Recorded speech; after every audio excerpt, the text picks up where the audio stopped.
Hermanos, vamos a dar inicio a esta segunda parte. El domingo anterior dimos inicio a un mensaje, el cual no terminamos, y cuando no lo terminamos, pues hacemos una segunda y a veces hasta una tercera parte. Yo espero poder terminar, no lo sé. Esto está muy bendecidor y muy emocionante, y yo quisiera, hermanos, que tomáramos el tiempo necesario para recibir lo que Dios tiene para nosotros. El tema se titula Recordando las poderosas obras de Dios. Recordando las poderosas obras de Dios, segunda parte ya. Y vamos a leer el texto de donde partimos, que es un pasaje que el rey David escribió y dejó todavía para nosotros, para que nosotros aprendiéramos de él. Dice así la palabra del Señor, Salmo 44, versículo 1. Aquí va a estar apareciendo los versículos a los que me refiera en su momento, pero de aquí partimos. Yo quiero que ponga atención en lo que David dice. Oh Dios, dice David, con nuestros oídos hemos oído, nuestros padres nos han contado la obra que hiciste en sus días, en los tiempos antiguos. Dios bendiga su palabra. La semana pasada hablábamos diciendo que se dice muy poco de la vida del padre del rey David, llamado Isaí. Este hombre que tuvo muchos hijos y que la escritura, le repito, habla muy pocas cosas de él. Sin embargo, David habla de algo muy especial de su padre y dice que su padre se encargó de ¿qué, hermano? De contar, de platicar a sus hijos la obra que Dios había hecho en sus días, en los tiempos antiguos. Y nuestra introducción la semana pasada era que todos como padres a nuestros hijos en algún momento cuando pequeños les contamos algunas historias, algunos cuentos, algunas fábulas. Y yo les decía en mi experiencia, dentro de muchas otras cosas del ropavejero y de cosas así que nos contaban nuestros padres,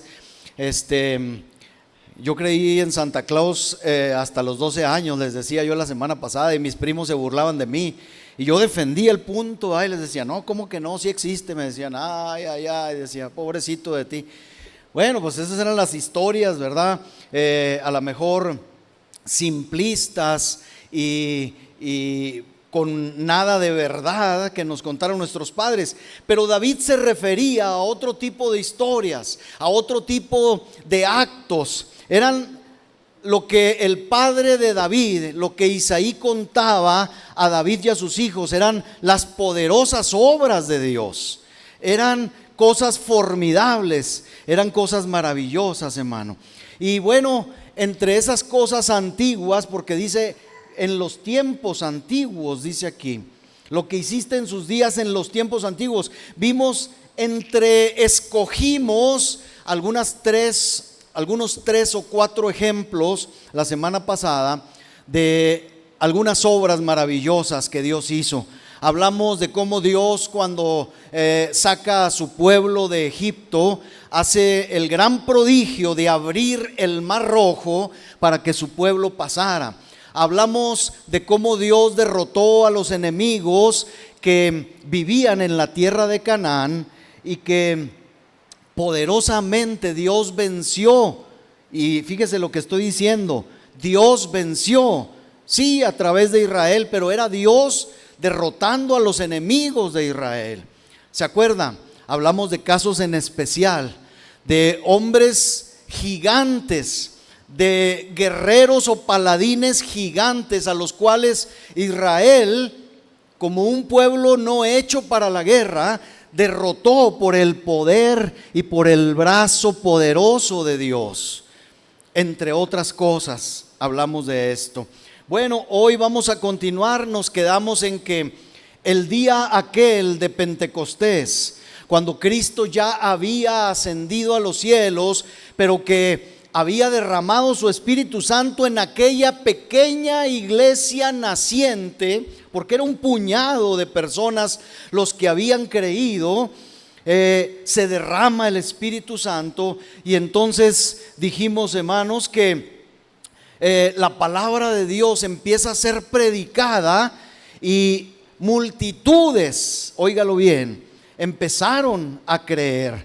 Dijimos que en el día de Pentecostés Pedro se puso en pie y entonces, hermano, 3,000 personas creyeron con un solo mensaje, y no solamente creyeron, se bautizaron.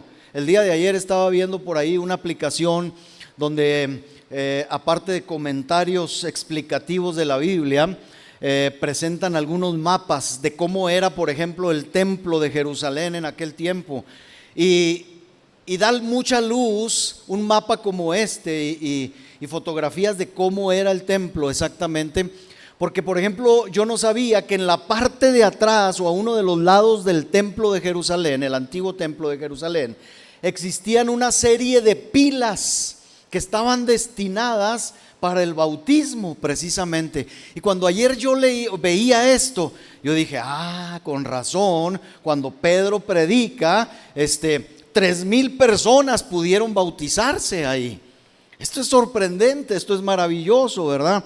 Bueno, hermanos, vamos a ir un poquito más adelante de estas obras prodigiosas de Dios, porque no podemos olvidar acerca de las poderosas cosas que Dios hizo, también por medio de aquellos predicadores, algunos cientos de años después de aquella primera iglesia naciente. Y usted dice, hermano, pues ¿cómo vamos a saber? ¿O de dónde puede usted sacar o hablar de las cosas que Dios hizo si la Biblia no dice nada hasta el tiempo de Pablo, de Juan, hasta que los apóstoles mueren y parten de este mundo?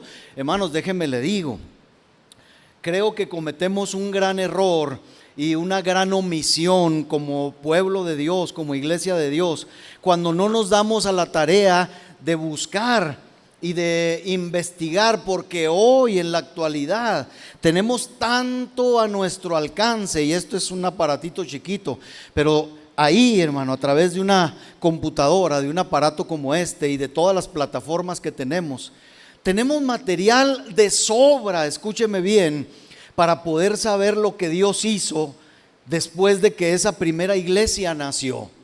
Y usted dice, ¿de verdad? Se lo digo de verdad. Mire, desde el primer siglo hasta el siglo 8 aproximadamente, tenemos escritos que se conservan hasta hoy de los que llamamos o de los que llaman los estudiosos los padres de la iglesia. Y no me estoy refiriendo a los apóstoles. De los apóstoles podemos decir que fueron padres de la iglesia, pero después de ellos vinieron otros. Estoy hablando, por ejemplo, de Agustín de Hipona, estoy hablando de un Flavio Josefo, estoy hablando de un Jerónimo, de un Ambrosio, y luego voy a hablar hoy precisamente de este hombre llamado Crisóstomo. Qué nombres, ¿verdad? Ya si tienen hijos por ahí, vayan apuntando algún nombre que les guste. Crisóstomo, ¿no les gusta? ¿Cómo serán? Bueno, este sí se llamaba Crisóstomo, y cuando le diga qué significa Crisóstomo, a lo mejor le va a gustar, porque Crisóstomo de Antioquía vivió en el siglo IV, allá por el 347 después de Cristo, y fue llamado un patriarca de la iglesia oriental de Constantinopla. Y Crisóstomo quiere decir el de la boca de oro. Eso quiere decir el nombre de Crisóstomo. El pico de oro le decían a este, el de la boca de oro. Y fíjese que este hombre le hacía honor a su nombre. ¿Por qué? Porque hay testimonios hasta ahorita, hay escritos acerca de este hombre que, hermano, fíjese, predicaba. Y cuando él predicaba, la iglesia se veía atestada, llena, repleta con atentos oyentes. Y allí, puesto este hombre de pie y levantando manos santas a Dios, predicaba la palabra de Dios en verdad y justicia, con una autoridad, hermano, poco conocida, sin paralelos. El pueblo lo escuchaba, dicen, al borde de sus bancas, de sus asientos, para no dejar escapar ni una sola palabra que salía de su boca. Y luego el pueblo, dice, después de oír un momento su predicación, dice que irrumpía en aplausos al Señor. Escuche bien esto. Hoy yo sé que muchas congregaciones tienen por costumbre aplaudirle al predicador. A mí de ninguna manera me gusta esto, porque a veces confundimos y decimos, bueno, ¿a quién estamos aplaudiendo realmente? Pero aquí, hermano, la gente alababa con aplausos al Señor, y no solamente eso, sino que dice que la gente se agarraba a golpear con los pies el suelo de la excitación y, hermano, de cómo llegaba la palabra de Dios a sus vidas. Y luego, hermanos, embelesados con aquel poderoso orador por la palabra, dice que ese entusiasmo, se volvían a poner de pie y aplaudían al Señor, gritaban de gozo. Hermanos, incontables fueron, aparte de esto, las conversiones en su día, en los días de Crisóstomo, porque Dios era engrandecido en grado sumo y los pecadores eran salvados en gran número.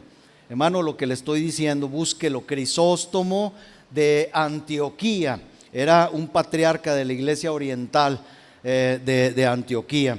Ahora vamos a ir de atrás hacia adelante. Lo que diré a continuación, yo sé que puede ser censurado por las redes sociales de transmisión de este video. No me interesa, hermano, porque de alguna forma hallaríamos la manera de hacer llegar este mensaje a quien nos oye. Porque ¿qué podríamos decir acerca de las portentosas cosas que fueron hechas posteriormente? ¿A qué me refiero, hermano, cuando la negra oscuridad de la superstición cubrió la tierra? ¿A qué me refiero, hermanos, cuando el papado se sentó sobre su trono? Cuando el papado extendió su vara de hierro a través de las naciones.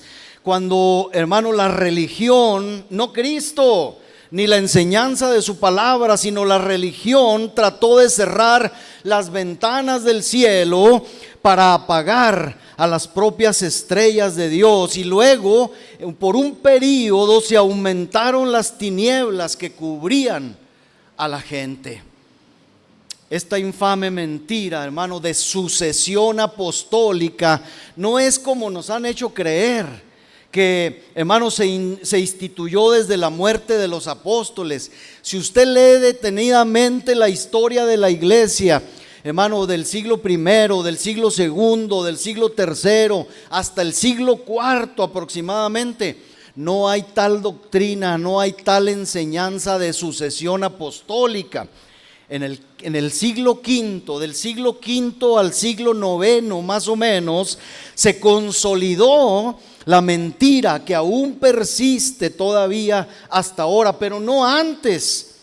Y yo creo que Pedro y los apóstoles mismos se rasgarían las vestiduras al oír, hermano, esta blasfemia. Pero ¿sabe qué? Este periodo no siempre sería así, porque esto fue precisamente antes de que Dios levantara a un hombre llamado Martín Lutero, que se levantaría y predicaría el evangelio de la gracia de Dios. Y, hermano, haría a las naciones temblar, y el mundo oiría la voz de Dios y reviviría nuevamente. Hablemos, hermanos, de Zwinglio. Entre los suizos, investigue a este hombre. Yo sé que la hermana, la felicito, miren, hasta lo forró. La semana pasada yo presté este pequeño y corto libro acerca de las poderosas obras de Dios, y es un libro, no sé, la hermana cómo lo vio. Precioso. Para mí es impresionante, hermano, lo que Dios hizo en estos tiempos, ahora a los que me estoy refiriendo. Y enseguida, hermanos, el que quiera seguirle, hermano, aquí está. Ahorita hablaremos quién quiere leerlo. La hermana lo leyó en una semana, es breve, pero es apasionante leer, hermano, lo que Dios hizo en este tiempo. Hablemos de Zwinglio, por ejemplo, entre los suizos. Hablemos de Calvino en la ciudad de Ginebra también, y de las poderosas obras que Dios hizo por medio de ellos. Investíguele, hermano. Ahí tiene usted un aparatito a su mano. Investíguele para que vea que no estoy mintiendo. Tal vez los ingleses, los británicos, hermanos, han olvidado a los poderosos predicadores de la verdad. Han cesado de zumbarles los oídos con la prodigiosa historia de los predicadores, hermano, que Wycliffe o otros enviaban a cada mercado y a cada aldea de Inglaterra para predicar el evangelio de Dios. ¿No nos narra la historia acaso de los grandes predicadores que aquellos hombres eran como tizones? Así lo dice la historia. Aquellos predicadores eran como tizones en medio de la paja seca. Su voz, hermano, su predicación era como el rugido de un león, y su salida como la acometida de un leoncillo. Eso es lo que nos muestra la historia. Su gloria, la gloria, hermano, de estos hombres y de las maravillosas obras de Dios en este tiempo, empujó a las naciones. Y, hermano, delante de ellos, y en cuanto a los enemigos de la iglesia, se dice que nadie podía enfrentarse a ellos, porque el Señor su Dios los había ceñido con poder. Si comparamos, hermano, estos testimonios poderosos con lo que hacemos nosotros hoy como predicadores, somos un remedo. Es una burla, hermanos, lo que hacemos nosotros en este púlpito a veces. Y me refiero, hermano, a todos los que predicamos la palabra. Dios tenga misericordia de nosotros, a quienes nos fue encargado predicar el evangelio. Sí, hermana.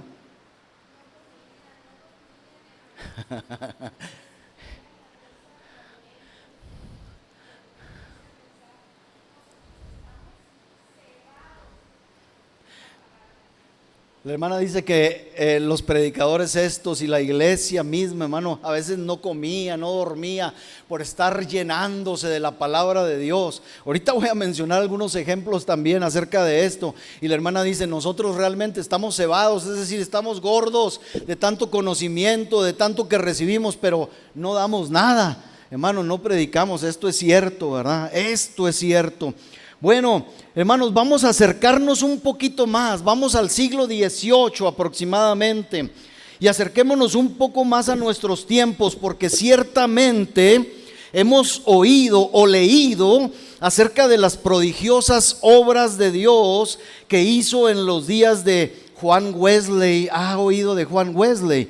¿Ha oído de George Whitefield? Hermano, allá por el siglo XVIII, cuando todas las iglesias precisamente estaban dormidas, estaban, hermano, tranquilas. La falta de devoción era la norma del día, era casi parejo, hermano. Las propias calles, dicen, parecían sumar iniquidad, pecado. Las alcantarillas, dice, rebosaban de la maldad del pecado. Y entonces se levantó George Whitefield y Juan Wesley, hombres cuyos corazones el Señor había tocado, que tuvieron el arrojo de predicar el evangelio de la gracia de Dios. Y luego dice que repentinamente el evangelio, hermano, como en un instante se oyó, como dice Isaías 68, un sonido como de alas. Y la iglesia dijo como Isaías, ¿quiénes son estos que vuelan como nubes y como palomas a sus ventanas? Vienen, decían, ahí vienen estos, ahí vienen incontables como las aves del cielo, como una ráfaga, como poderosos vientos de estos dos hombres, hermano, que no podían ser resistidos. En unos pocos años, dice la historia verdadera, la historia, hermano, normal, la historia secular, dice que en unos pocos años, por la predicación de estos dos hombres, Inglaterra, esta poderosa nación, hermano, Inglaterra fue impregnada con la verdad del evangelio. Escuche, la palabra de Dios fue conocida en cada pueblo y casi, dice, no había una aldea en la que los cristianos metodistas no hubieran llegado. Fíjese, yo le pido, ¿cuántos de ustedes han oído esa frase? Ya no me acuerdo si aquí viene John Knox. ¿Ha oído hablar de John Knox o ha oído hablar de una frase célebre de este hombre que oró a Dios y le dijo a Dios: Señor, dame Escocia o me muero, dijo John Knox. Dame Escocia o me muero. Y usted no sabe lo que pasó en esta parte de la Bretaña, de Inglaterra, en esta parte, hermano, en Escocia. Hermano, hubo una revolución, hubo un sinfín, hermano, de manifestaciones salvadoras de parte de Dios. Busque a John Knox en Google y verá, hermano, quién fue este hombre. Ahora, quiero que pensemos en esto, hermanos. Quiero que pensemos en esto específicamente. Pensemos que aquellos eran días de lenta transportación. Estamos hablando del siglo XVIII. La transportación era lenta, ¿sí? Había poca tecnología. El cristiano apenas podía a veces haber comprado aquellas viejas carretas en la que nuestros padres viajaron una vez, donde los negocios funcionaban a lo más por medio del vapor. Bueno, pues así y ahí la profesión cristiana, a veces arrastrándose casi de panza contra el suelo, ahí mismo, hermano, si leemos e indagamos, nos quedaremos sorprendidos ante estas historias y vamos a tener que confesar las grandes y prodigiosas obras de Dios entre esta gente y en este tiempo. Pero sobre todo, hermanos, esto nos debe de servir para contarlas. Primero para creerlas, para contarlas, porque nos llegan como asuntos sustanciales a nuestra vida, de la historia real y verdadera de la poderosa mano de Dios. Le vuelvo a repetir, están en Google, están en Wikipedia, usted las puede investigar y están ahí por su gracia. Dios hará todavía estas cosas prodigiosas que hizo en los tiempos antiguos, créalo. Así que como María en los evangelios, ahí dice Lucas capítulo 1, ¿qué hizo María al ver las grandes obras de Dios? Lo único que le quedó, hermano, es exclamar una alabanza y un reconocimiento a esas obras. Dice Lucas 1:49, porque me ha hecho, dice María, grandes cosas el poderoso. Santo es su nombre, y su misericordia, dice el versículo 50, es de generación en generación. Yo me pregunto, un alto aquí, yo me pregunto, ¿cuándo fue que nosotros o que esta generación nuestra dejó de creer en las poderosas obras de Dios? Y es que cuando usted y yo dejamos de creer, hermano, la mano de Dios se detiene. La mano de Dios, hermano, no actúa en la incredulidad y ahorita hablaremos de ello. Pero María reconocía, hermano, que las cosas grandes que Dios hacía y que había hecho con ella eran, hermano, por su misericordia y se habían manifestado de generación en generación a los que le temen. Versículo 51 dice: hizo proezas con su brazo el Señor.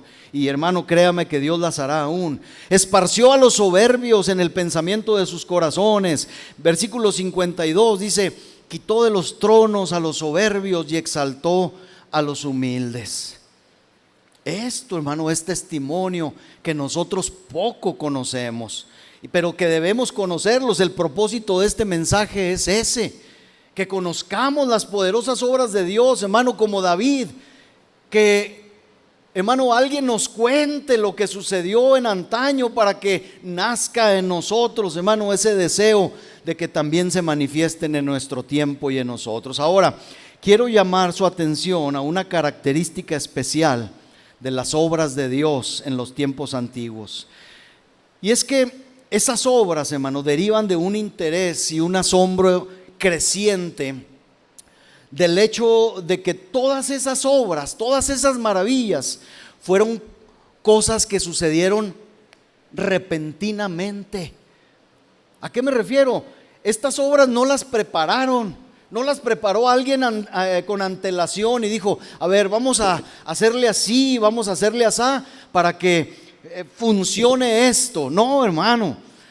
Yo sé que los ministros viejos, veteranos de nuestras iglesias modernas, creen que las cosas tienen que crecer pausadamente, gradualmente, que debemos avanzar paso a paso. Algunas cosas tendrán que ser así, hermano.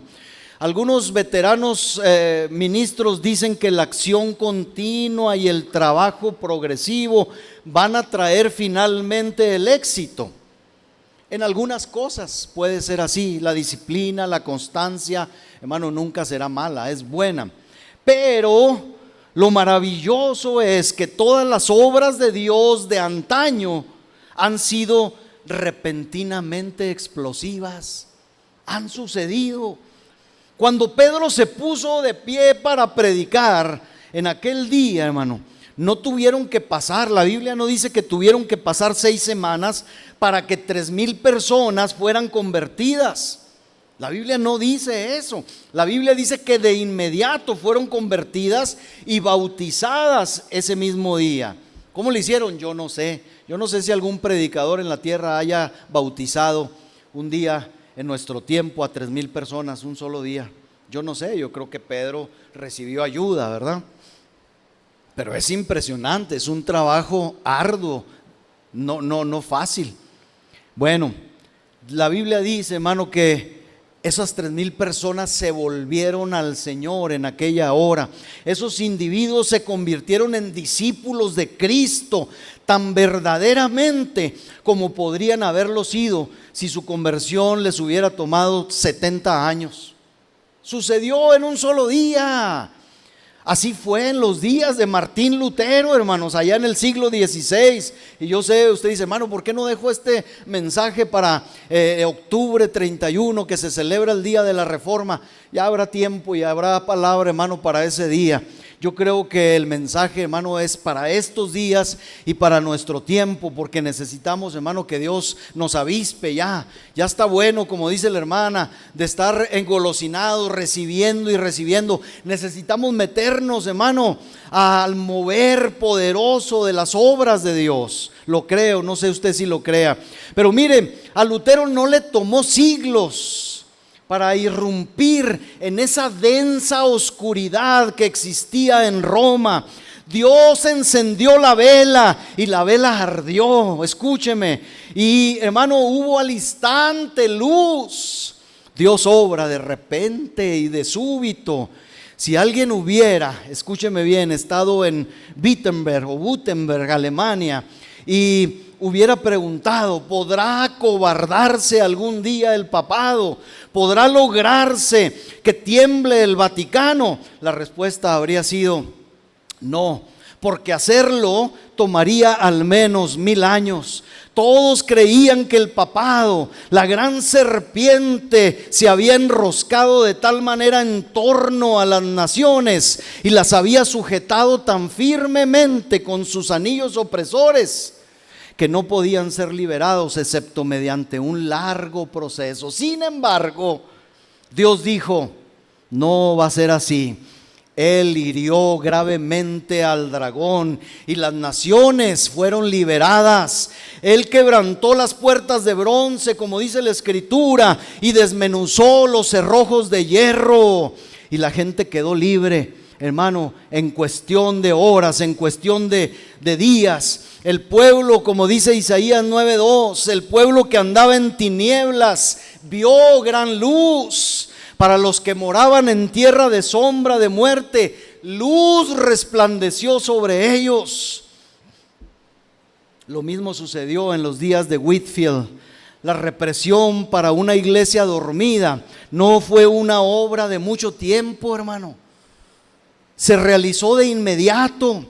Cuando lean este libro, escúcheme bien, se enterarán del gran avivamiento que hubo en los días de George Whitefield. Él estaba predicando, fíjese, estaba predicando a una gran congregación en un cementerio al lado de su iglesia. ¿Sabe por qué? En el cementerio, porque la gente que acudía a oír no cabía en la iglesia. Es como si nosotros dijéramos ahorita: hermano, abre la puerta ahí, ¿verdad? Porque es demasiada la gente y la gente de afuera también necesita escuchar. Pues George Whitefield dijo: no cabemos en la iglesia, pues vamos a salirnos. Y afuera había un cementerio, pues ahí predicó, hermano, George Whitefield, fíjese bien. Y hermanos, fue tan maravilloso lo que sucedió, hermano, cuando George Whitefield predicó.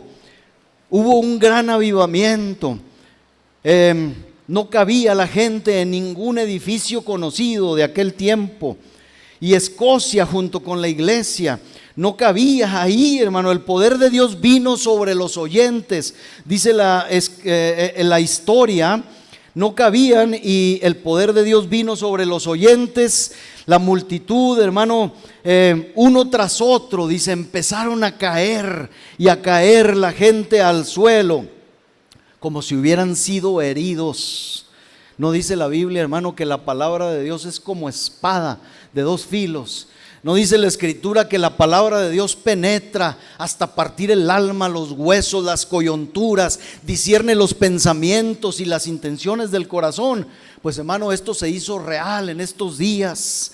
Hermano, vino el poder de Dios sobre los oyentes. Y se estimó que no menos de 3,000 personas, dice, lanzaron un grito al unísono bajo una convicción de pecado.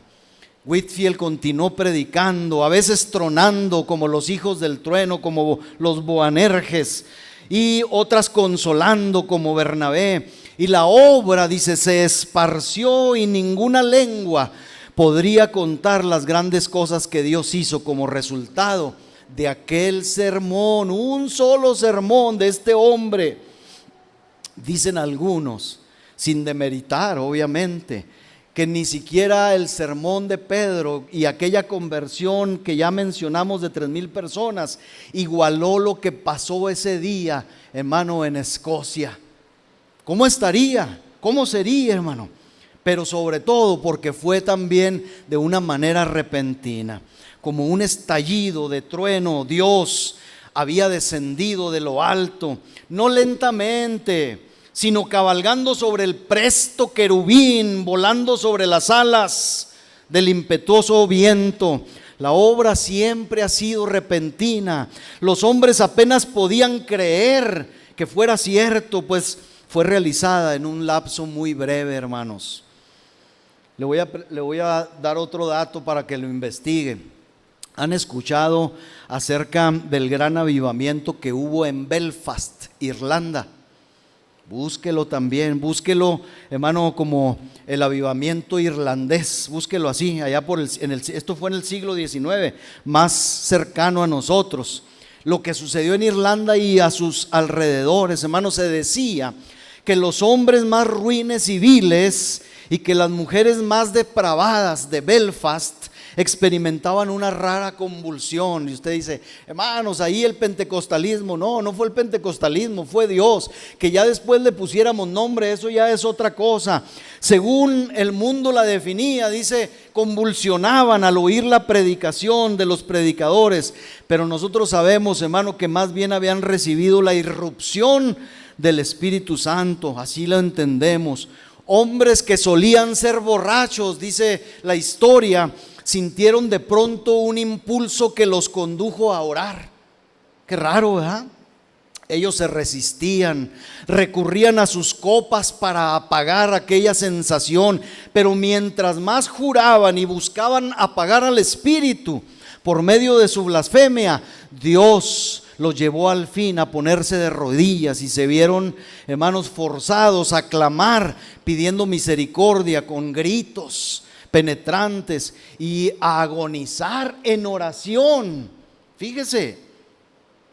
Y luego, hermanos, después de un tiempo, el maligno, hermano, fue echado fuera de aquella, hermano, gente, y en un estado de ánimo tranquilo y apacible, santo y feliz, hicieron una profesión de fe en Cristo y caminaron en el temor y en el amor del Señor.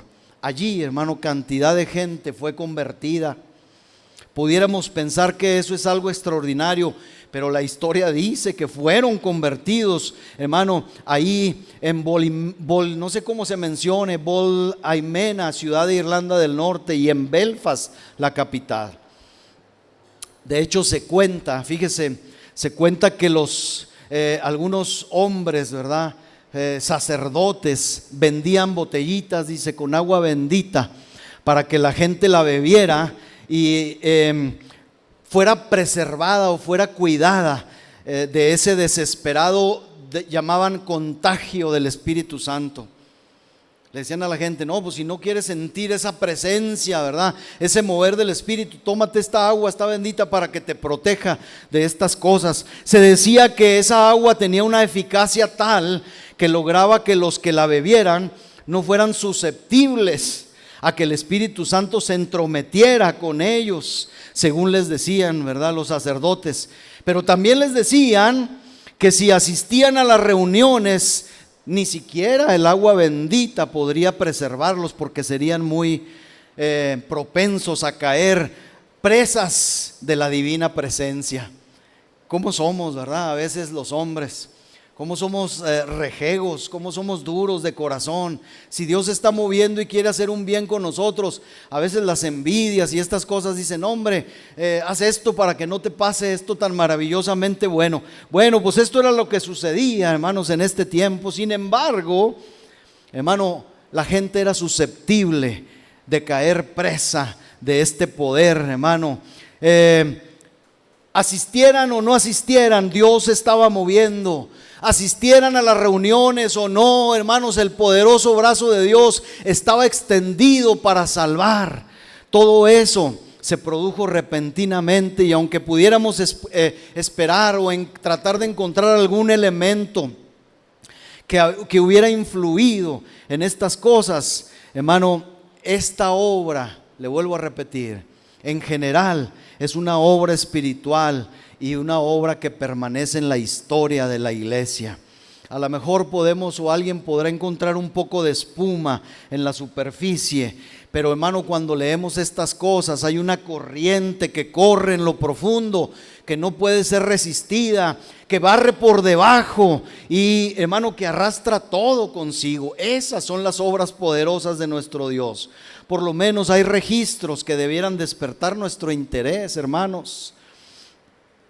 El saber que en la pequeña aldea de Irlanda, en los días de mercado, fíjese, se cuenta, también está registrado que los dueños de las cantinas ganaban siempre más de 1 centenar de libras esterlinas por el whisky que vendían en los días de mercado.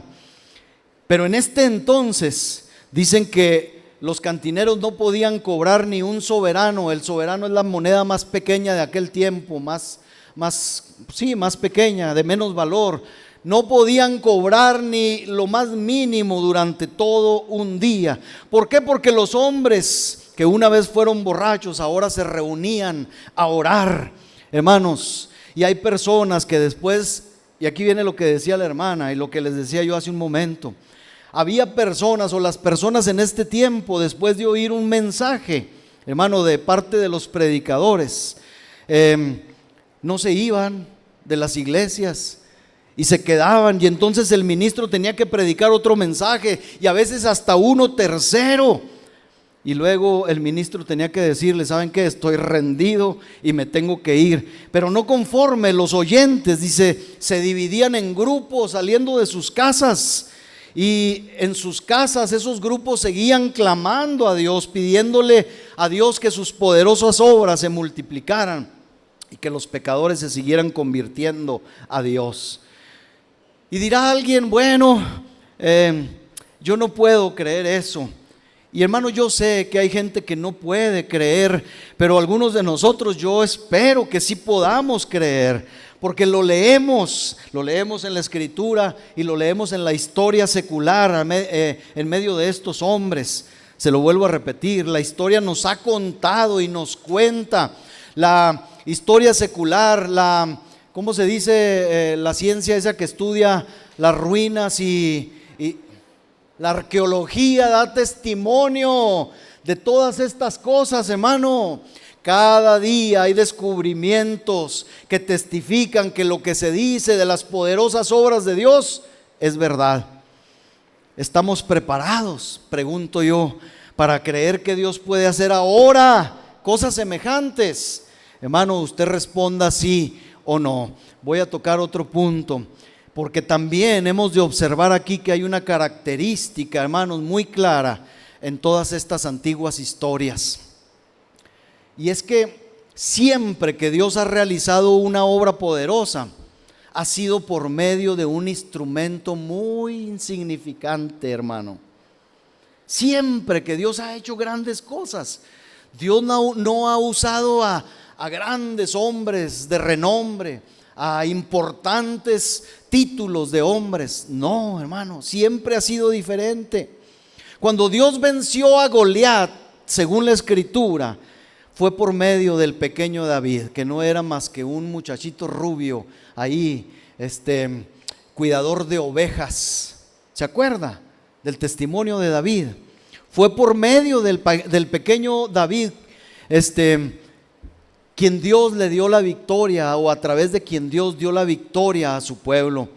Y luego me preguntaba yo, cuando David huye de Saúl, no sé si usted recuerda, y luego llega a esta ciudad de Nob, sale a relucir algo que a mí en lo particular debiera ser otra cosa, lo que hubiera salido a relucir ahí. Dice el primer libro de Samuel, capítulo 21, versículo 9, David había salido encarreradamente porque lo iban persiguiendo y salió sin nada. Y entonces llega a Nob, y el sacerdote que estaba ahí le dice a David: oye, la espada de Goliat, el filisteo, al que tú venciste en el valle de Ela, está aquí envuelta, dice, en un velo detrás del efod. Si quieres tomarla, tómala, porque aquí no hay otra arma, ¿verdad?, sino esa. Y dijo David: pues ninguna como ella, dámela. Le voy a decir algo, yo creo que David estaba olvidando algo muy glorioso, hermano.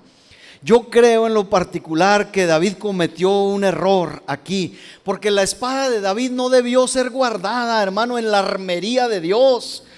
La espada de David no debió de ser guardada como trofeo, porque esa no tenía nada que ver con la victoria poderosa de Dios. Yo creo que la armería de Dios debió de haber estado ahí, la honda y la piedra que venció al gigante. ¿A poco no? A David se le estaba olvidando algo glorioso que Dios ya había hecho con él y con su pueblo. No, hermano, no estaba ahí solamente la espada, estaba el recuerdo de que Dios, con pequeñas cosas, con un muchachito, con un pastor de ovejas, con una honda y una piedra del arroyo, había derrotado a un gigantón y a todo un pueblo guerrero llamado filisteos. Ese es nuestro Dios, así actúa nuestro Dios. Y le digo esto, hermano, porque yo quiero que aliste su vida y que deje de subestimarse diciendo: no, pues yo soy, dijo, ya le he platicado de ese hermano que dice: yo soy un simple pelagatos, dijo el hermano aquel, no voy a decir su nombre porque si no, algunos lo conocen. Yo soy un simple pelagatos. No, ningún hijo de Dios es un simple pelagatos. Dios nos ha dado su espíritu está en nosotros, y ese espíritu puede hacer grandes cosas en nosotros, entre nosotros. Tenemos que meternos esto, hermano, con fuego en el corazón. Ese es nuestro Dios. Mire, cuando Dios resolvió hacer, la semana pasada pusimos el ejemplo de Císara, ¿se acuerda? Aquel capitán de los ejércitos cananeos. ¿Quién venció a Císara? Fue el ejército, hermano, de Israel, arrasando al capitán y a sus ejércitos. No, dice Jueces capítulo 4 versículo 21, dice: pero Jael, mujer de Heber, tomó una estaca de la tienda Y poniendo un mazo en su mano, se le acercó calladamente y le metió la estaca por las sienes y la enclavó en la tierra, pues él estaba cargado de sueño y cansado, y así murió. Hermano, no voy a subestimar a las mujeres, más si tienen un garrote en la mano, Dios nos libre, No, hermano, lo que quiero decir es que esta ama de casa, hermano, providencialmente Dios dio la victoria a través de una mujer ama de casa. Esta mujer estaba en sus quehaceres y aquel capitán del ejército llegó huyendo de Israel, se metió a la tienda, cansado, fatigado. La mujer se portó, hermano, amablemente. El hombre le dijo, dame agua, y dice la escritura que ella le dio leche. Qué bondad. Y le dijo, aquí estate, siéntate, lo cubrió con una manta para que no lo vieran. Y cuando se quedó dormido, agarró una estaca, ¿verdad?, y se la clavó aquí. Y luego le habló al ejército de Israel, le dijo, miren, este es el que buscan, aquí lo tengo ya. La victoria de Dios, hermano, por medios, hermano, inesperados, por medios, hermano, humildes, por medios sencillos. No necesitamos, hermano, de la gran elocuencia para salir allá afuera y predicar el bendito elocuente mensaje. Este mensaje sí es elocuente. Nuestra vida no es poderosa en nada, pero este mensaje tiene poder de Dios para salvación. Yo me pregunto otra vez, ¿dónde nuestra generación, hermano, perdió de vista las poderosas obras de Dios hechas por personajes, hermano, comunes, sencillos? ¿Cuándo? ¿Dónde? Porque Dios ha realizado sus obras más poderosas por medio de los instrumentos más sencillos, hermano. Esto es un hecho sumamente cierto respecto a todas las obras de Dios.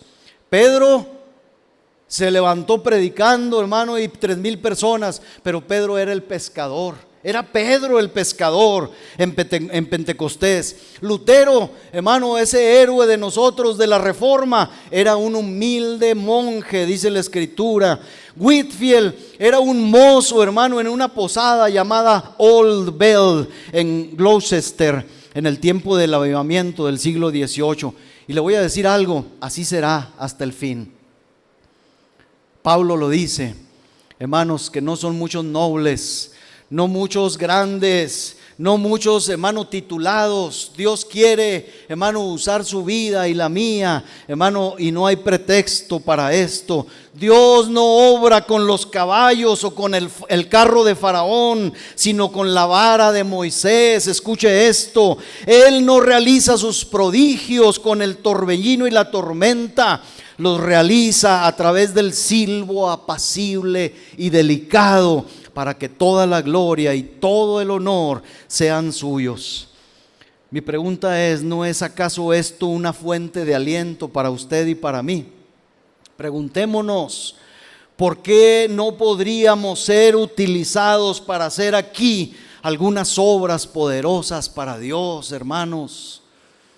Y además, ya casi para terminar esta parte, hemos notado en estas historias que las poderosas obras, hermano, en los tiempos antiguos, donde quiera que Él ha hecho algo grande, ha sido por medio de alguien que le ha creído a Él, que ha tenido fe en Él.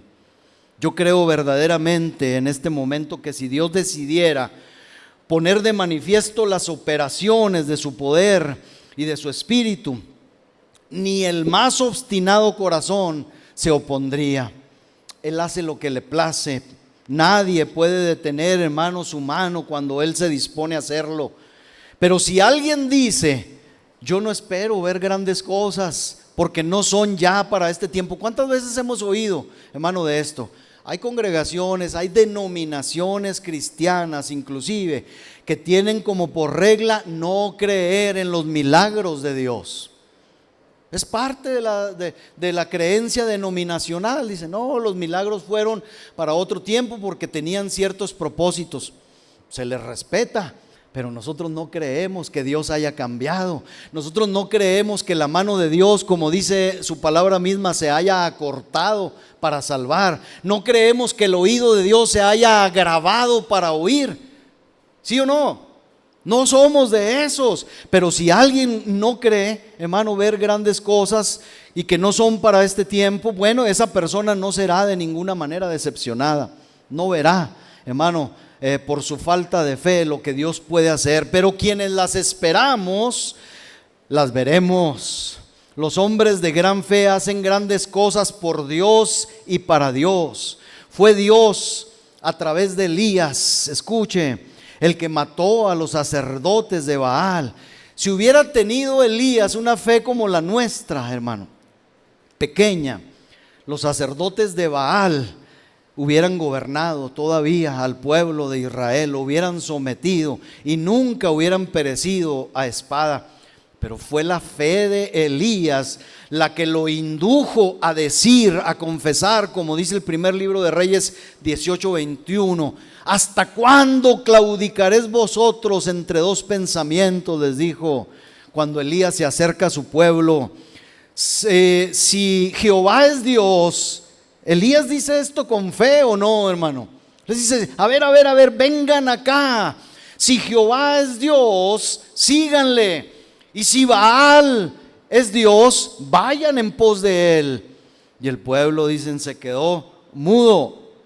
Y también dijo con fe, con un arrojo de fe, el versículo 23-24, dice, dénsenos pues 2 bueyes y escojan ellos uno y córtenlo en pedazos, pónganlo sobre la leña, pero no pongan fuego debajo. El pueblo hubiera podido decir, o a lo mejor le dijeron a Elías, oye, ¿qué estás diciendo? Estás hablando de poner 2 sacrificios, uno a Baal y otro a Jehová, pero estás diciendo que no pongan fuego abajo del sacrificio. ¿Estás entendiendo lo que estás diciendo, Elías? Sí, Elías tenía fe, hermano, en que el que es Dios habría de responder con fuego del cielo. Y así exactamente sucedió. Versículo 24, invocad, dijo Elías, con fe, vosotros el nombre de vuestros dioses, y yo invocaré el nombre de Jehová, y el Dios que respondiere por medio de fuego, ese sea Dios. Y todo el pueblo respondió diciendo, bien dicho, bien dicho. Fue su noble fe, pues, la que lo indujo a decir, después de que Dios, hermano, se presentó con fuego. Y no solamente, dice la Escritura, consumió la carne, quemó la carne del sacrificio animal, sino que también Elías se había dado el lujo de hacer una zanja alrededor de aquel altar. La había llenado de agua hasta arriba. Y el Dios, hermano, que hace grandes cosas, consumió el fuego, consumió, el sacrificio, la leña, y lamió el agua de la zanja sin dejar rastro alguno de aquello. Ese es nuestro Dios, hermano. Ese es nuestro Dios. ¿Por qué nuestra fe se ha apocado? ¿Por qué nuestra fe se ha achicado? Si tenemos, hermano, testimonio de las poderosas obras de nuestro Dios. Fue Elías, fue su fe la que lo llevó a decir, como dice el 18:40. Entonces Elías les dijo, prendan a los profetas de Baal para que no escape ninguno. Y ellos los prendieron, dice, y los llevó Elías al arroyo de Cisón y allí los degolló. El nombre de Dios fue muy engrandecido porque la fe en el Dios de Elías era una fe poderosa y heroica. Hermano, esto es digno de un héroe, la verdad. Hermano, la fe en Dios es heroica, más en nuestro tiempo. Me quedan 15 minutos y voy a terminar aquí, y no voy a terminar el mensaje, tendremos una tercera parte, porque esto, hermano, necesitamos saberlo. Ustedes deben saberlo, hermano, y yo no puedo callarlo. Cuando en el siglo, hermano, más o menos entre el siglo XI, en el siglo X y XI, hermano, el Papa León X envió la bula papal. Hermano, ¿qué era una bula? La bula papal era un documento sellado que contenía una amenaza de excomunión. Y esta amenaza de excomunión, el Papa León X se la envía a Lutero para que se retractara. Lutero, en las puertas, hermano, de la catedral, Ya le dice que como si tuviera encendedor, ¿verdad? A lo mejor agarró una antorcha y la quemó. La quemó delante, hermano, de las multitudes, y puesto en pie en medio de la multitud, con el flamante documento en su mano, dijo: vean esto, esta es la amenaza que me envían. Pero ¿qué le importaba, hermano, a él que todos estuvieran en su contra, si sabía que Dios estaba con él? Y cuando, hermano, fue a Worms, Alemania, para comparecer en la gran dieta. ¿Qué era la gran dieta? La gran dieta era esa asamblea de los principales de la iglesia romana.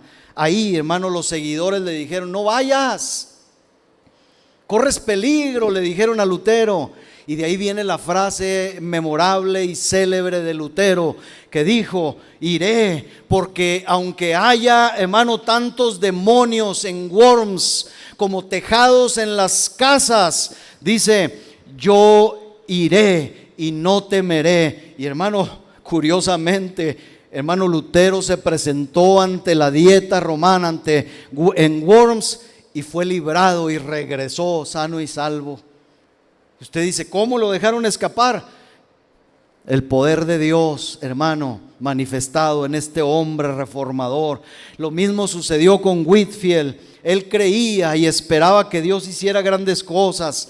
Dicen que cuando subía a su púlpito, creía que Dios bendeciría al pueblo, y Dios lo hacía. Una fe pequeña, hermano, puede hacer cosas pequeñas, pero una fe grande es honrada grandemente. Miren, hermanos, nuestros padres nos han dicho que siempre, y me refiero a estos padres de la iglesia, siempre que hubo una gran fe, el Señor siempre la honró haciendo obras poderosas. No voy a retenerlos más, hermano, en este punto, excepto para hacer una observación más. Todas las obras poderosas de Dios han ido acompañadas de fe, ya dijimos, y de mucha oración. De mucha oración. Usted sabe cómo empezó o cómo se transmitió aquel avivamiento, hermano, inglés, europeo, a Norteamérica. ¿Sabe? Un hombre, dicen, que no se conoce a ciencia cierta su nombre, fíjese, anónimo, modesto, desconocido, puso en su corazón orar para que Dios bendijera a su país. Después de orar, dicen la historia, y luchar y hacerse la conmovedora pregunta: Señor, ¿qué quieres que yo haga? Así comienzan muchos avivamientos. Así comienzan a manifestarse muchas obras de Dios, preguntándole con el corazón sencillo a Dios: Señor, ¿qué quieres que yo haga pues en esto? Este hombre, hermano, dicen, rentó un cuarto y puso un anuncio notificando que en ese local tendría lugar una reunión de oración a tal hora del día. Se presentó él a la hora indicada, abrió el local, pero no había ni una sola alma allí. Comenzó a orar y oró solo, dice, durante media hora aproximadamente. Y luego alguien llegó al término de la media hora, y luego llegaron 2 personas más, y la reunión concluyó, aquella primera reunión concluyó con 6 personas. Llegó la siguiente semana y unas 50 personas acudieron en diferentes momentos. Por fin, dice, asistieron unas 100 personas a la reunión de oración. Luego otras personas iniciaron otras reuniones de oración en otros lugares. Y al fin, dice, al final casi no había ni una sola calle. Escuchen esto. No había ni un lugar, dicen, en la calle de Nueva York, dice, en Nueva York, que no celebrara alguna reunión de oración. Yo creo que nuestros hermanos y vecinos norteamericanos, allí en la Quinta Avenida, debieran preguntarse: ¿cuántos conocen la Quinta Avenida? ¿Se han ido? Acá los hermanos sí ya fueron. ¿Vieron por ahí alguna iglesia? Yo creo que alguien que nos traduzca este mensaje y que se los envíe a los güeros aquellos, ¿verdad? A ver qué está pasando o qué les pasó. ¿Y qué nos pasó a nosotros también? Porque usted y yo no conocemos la historia de cómo llegó, hermano, a México el evangelio. Llegó, no crea, hermano, quedo y calmo. Llegó con manifestaciones de poder también aquí a nuestra nación. No las conocemos porque no nos hemos dado el tiempo de indagar y de investigar, hermano. Pero después de esto, hermano, dice la historia que las reuniones, dice, los comerciantes encontraban tiempo para ir rápidamente a mitad del día a orar a esos centros de oración. Las reuniones de oración tuvieron lugar cada día, dice, y duraban cerca de 1 hora. No necesitamos más. Jesús le dijo a Pedro, ¿verdad? No has podido orar conmigo ni siquiera 1 hora, y a sus 3 discípulos queridos. No has podido orar ni siquiera 1 hora. Hermano, pues los comerciantes, dice, de perdido 1 hora iban y oraban y se regresaban a su comercio. Peticiones y súplicas eran enviadas a lo alto y eran ofrecidas delante de Dios con sencillez, y las respuestas llegaban. Las respuestas llegaban, hermano. Muchos eran los felices corazones que se ponían de pie y testificaban que la oración ofrecida la semana anterior, como testificábamos hace un momento al comenzar, hermano, esta predicación, había sido cumplida, había sido respondida. Luego sucedió que estando todos en ferviente oración, dice la historia, que el Espíritu de Dios descendió repentinamente sobre la gente.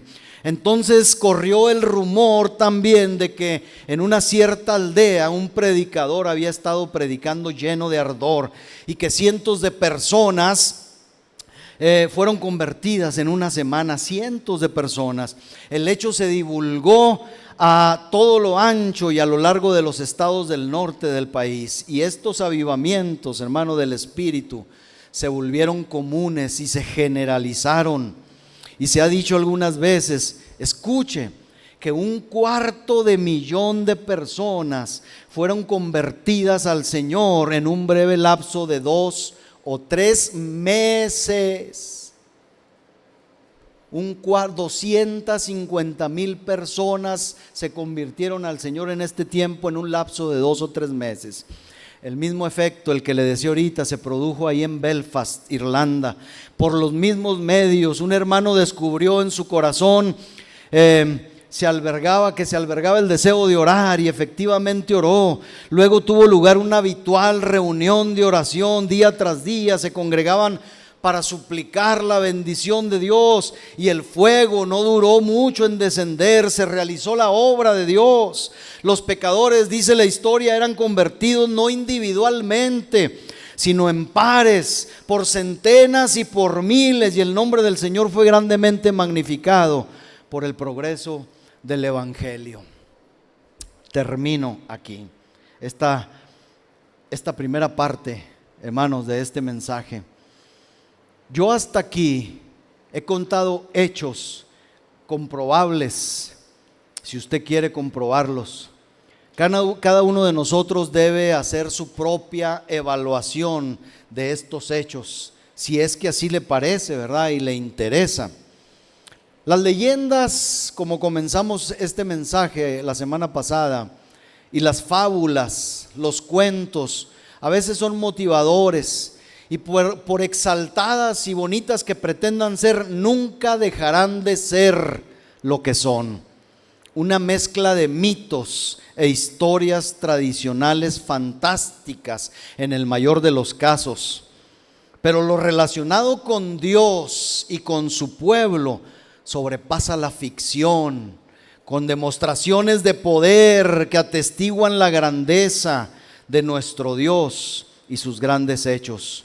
Y quiero terminar con este salmo, hermano, de el pueblo de Dios, este reconocimiento que le hacen al Señor, el Salmo 126, del versículo 1 al 3. Dice: cuando Jehová hiciere volver la cautividad de Sión, seremos como los que sueñan.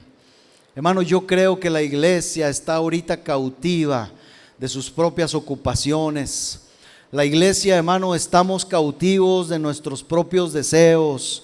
Como iglesia estamos cautivos, hermano, de muchas cosas. La semana entrante hablaré de estas cosas.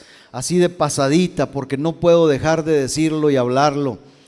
Pero llegará un tiempo, y Dios quiere, hermano, que seamos como los que sueñan. ¿Qué pasa con los que sueñan, hermano? Dice el versículo 2, nuestra boca se llenará de risa. ¿Le ha pasado que a veces tenemos un sueño tan grato, tan hermoso en nuestra vida que no queremos despertar? A veces mi esposa me dice en la mañana, estaba soñando, ¿verdad? Y me acuerdo inmediatamente, porque yo sé que cuando uno sueña cosas buenas hace muecas, ¿verdad? A lo mejor se ríe y a veces llora uno dependiendo del sueño. Y le digo yo a veces, sí, le digo, sí estaba soñando. Le dije, estaba haciendo Heracles, le digo, estaba haciendo Heracles. Me dice, sí, dice, ya te iba a despertar. Le digo, no me despiertes, le digo, déjame soñar, ¿verdad? Así decía el pueblo, ¿verdad?, de Israel. Seremos como los que sueñan, esos sueños hermosos donde Dios se manifiesta, donde nuestra boca se llena de risa, dice el versículo 2, y nuestra lengua se llena de alabanza. Y entonces diremos a las naciones, grandes cosas ha hecho Jehová con estos. Versículo 3, grandes cosas ha hecho Jehová con nosotros. Estaremos alegres, hermanos. No hay otra cosa que alegre más el corazón de la iglesia que ver la mano de su Dios manifestándose, que viendo la mano de Dios haciendo grandes cosas.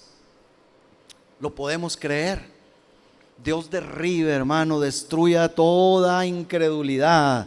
Dios destruye, hermano, toda apatía, como nos predicaba nuestra hermana Judith hace 2 semanas. Dios, hermano, quite de nosotros, hermano, todas estas cosas a las que nos hemos acostumbrado.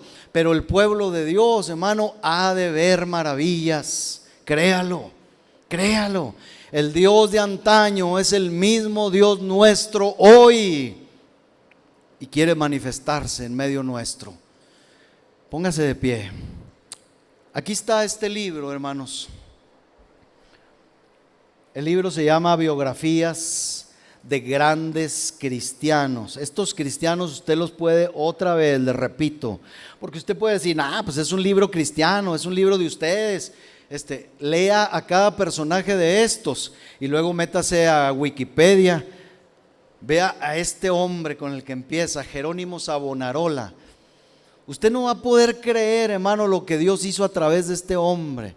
Es impactante, dice uno, ay caray, y se siente uno así, hermano, menos que una hormiga, pensando, hermano, en que también nosotros tenemos al Espíritu de Dios. Y antes de orar, no sé quién quiera leer este libro, hermana Tere, bébaselo, léalo, aprovéchelo y cuando lo termine lo traen para que otro lo disfrute también. Y esto, hermano, se prenda y Dios empiece a hacer grandes cosas entre nosotros, porque ese es el motivo, hermano, o el objetivo de este mensaje. Hay otra cosa que voy a mencionar y que quiero decir. Yo sé que para algunos les va a sonar familiar o nos va a sonar familiar, porque yo me incluyo. Y para otros a lo mejor van a decir, ¿y esto qué? ¿Esto qué es? ¿O qué significancia puede tener realmente? El viernes en la célula, la asistente más joven, bueno, no, la asistente más joven fue la güerita esta chiquita que tiene un ministerio. ¿Está dormida? Sí, pero la mamá de esta niña, Rachel, me hacía una observación que, hermano, yo les hice hace algún tiempo, todavía no llegaba a ella. Y este púlpito estaba aquí abajo, a ras del piso, bueno, estaba allá y teníamos las bancas así, las sillas. Y yo les hice la observación de que yo quería tener un altar para venir y congregarnos todos en señal de que venimos a los pies del Señor con un paso de fe. Y usted dirá, eso no tiene trascendencia, podemos venir a Dios estando en nuestra casa, podemos venir a Dios estando en la silla. Pero la hermana Rachel me decía, hermano, ¿por qué nosotros no pasamos al altar? ¿Por qué no pasa? Bueno, ella no mencionó el altar y le dije, para mí esto es un altar.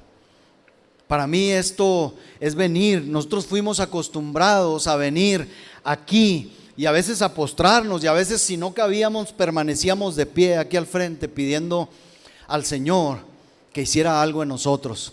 Después yo asumo la culpa. A lo mejor algunos predicadores empezamos a decir: si no quiere venir al altar, no venga, quédese ahí, pero ore a Dios. Y entonces todos decidimos quedarnos en nuestro lugar y no venir más.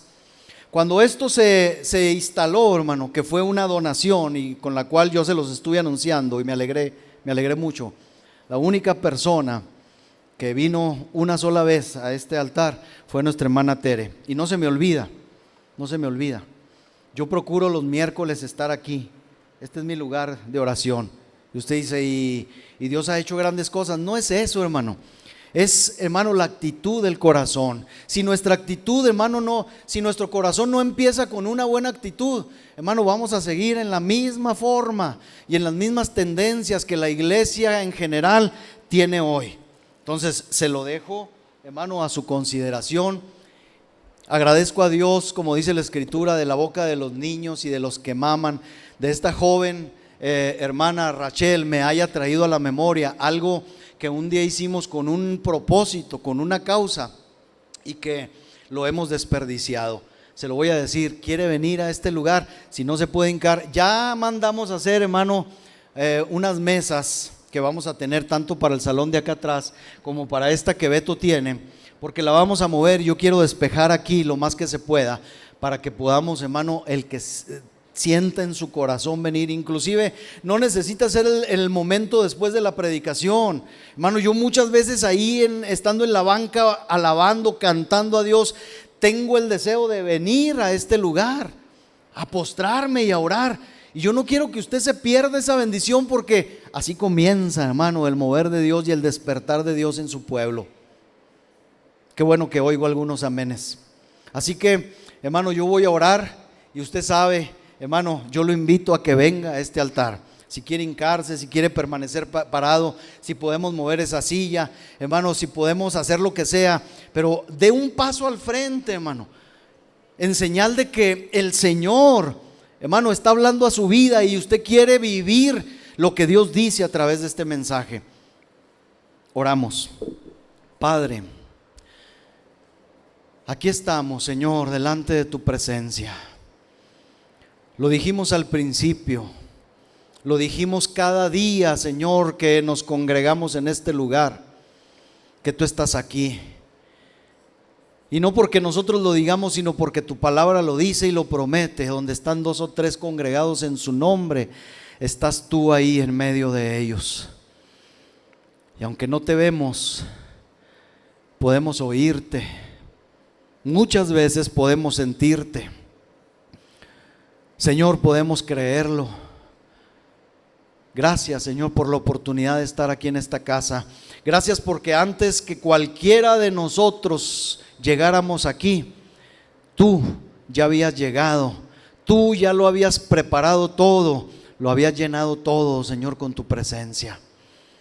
Estamos delante de ti, Señor, hoy, recibiendo tu palabra, recibiendo estos testimonios veraces de tus poderosas obras, de tus maravillosas obras.